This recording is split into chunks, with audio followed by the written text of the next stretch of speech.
justo vivirá por la fe, le falta dramatismo, hay que hacerlo más intenso. Y le añadió al margen de su Biblia, que gustaba comentar, por la fe, y escribió sola. Y desde entonces muchos hermanos míos evangélicos citan el texto de Romanos 1:17, y el justo vivirá por la fe sola, o solamente por la fe. Pero eso no está en la Biblia, eso no está en los manuscritos. Podemos buscar cualquier versión, cualquier fragmento de Romanos 1:17, y no vamos a encontrar en ninguno de ellos que diga el justo vivirá por la fe sola. A mí eso me extrañó.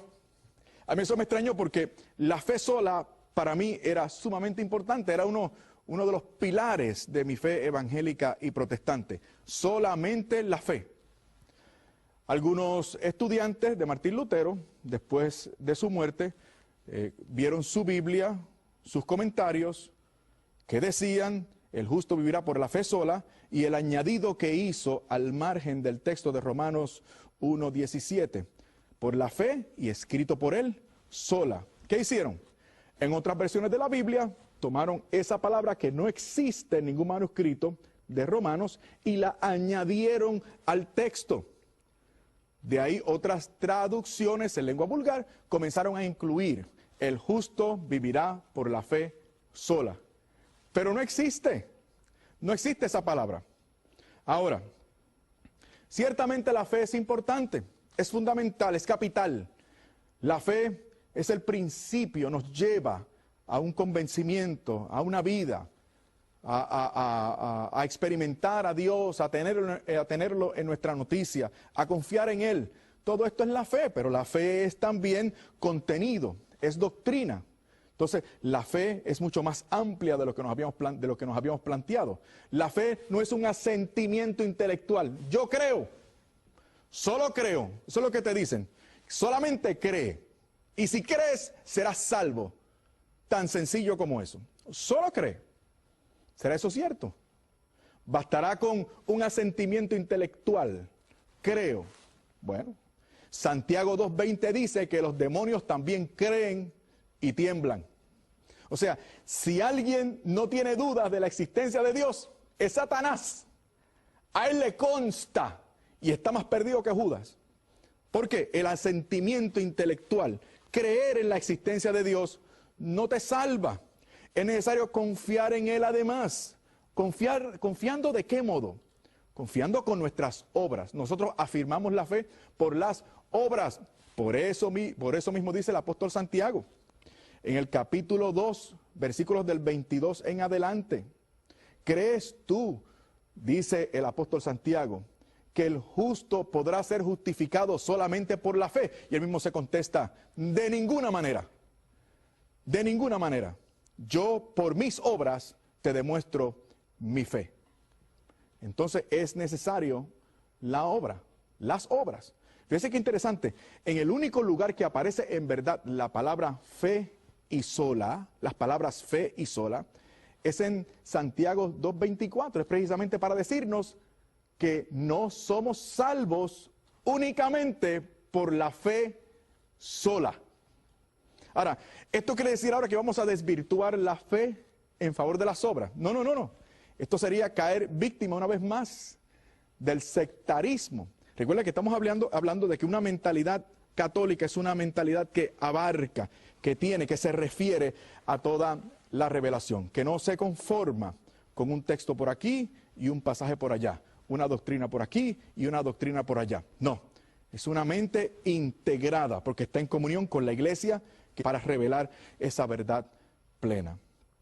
No, tampoco podemos decir que solo por obras, aunque no creas, aunque no te refieras a la doctrina, ni a Jesucristo, cualquier otro Señor te salva.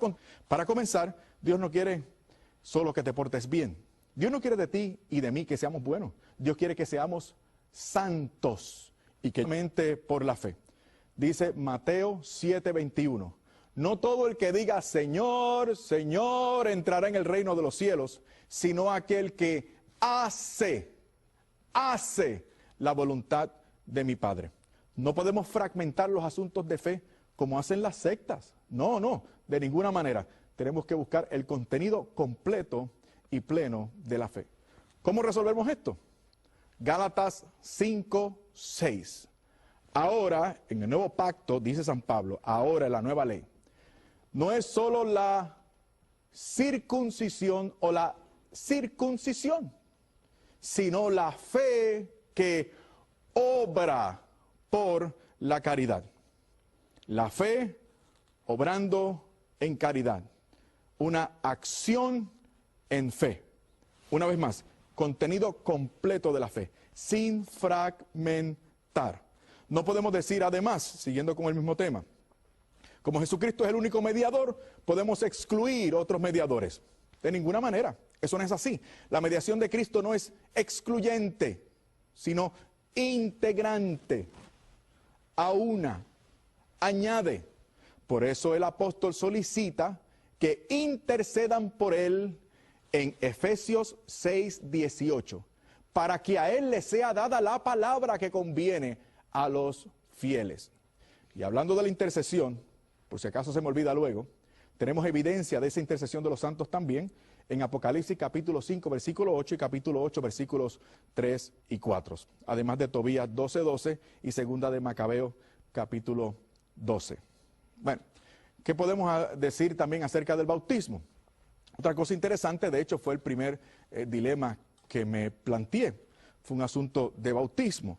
Tener que bautizar de nuevo a personas que ya han sido bautizadas.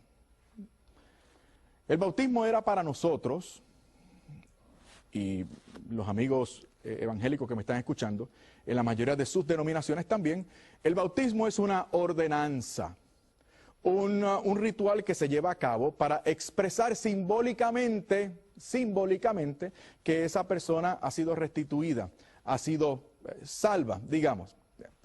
Pero ¿qué dice la Biblia? Una vez más estamos confrontando el germen del sectarismo, el problema del sectarismo. Ciertamente es una ordenanza, pero es más que una ordenanza. Es lo que pasa con la Eucaristía. Para algunas personas es solamente un memorial. Una vez más, porque no tienen acceso a la fe total, no la pueden manejar de manera total porque están fuera de la comunión plena de la Santa Iglesia Católica. Entonces, no entienden la teología en términos, la Eucaristía, debo decir, la Eucaristía de manera amplia, total y cabal, y solamente recogen los textos que tienen que ver con la Eucaristía como un memorial. De ahí que sea un recuerdo que nos induce a creer en Jesucristo, porque se manifiesta una vez más de manera simbólica lo que Cristo hizo por nosotros. No es así con la Eucaristía, tampoco es así con el bautismo. El Señor lo manda, ciertamente, pero es más que una ordenanza. El sacramento, al igual que la Eucaristía, son sacramentos.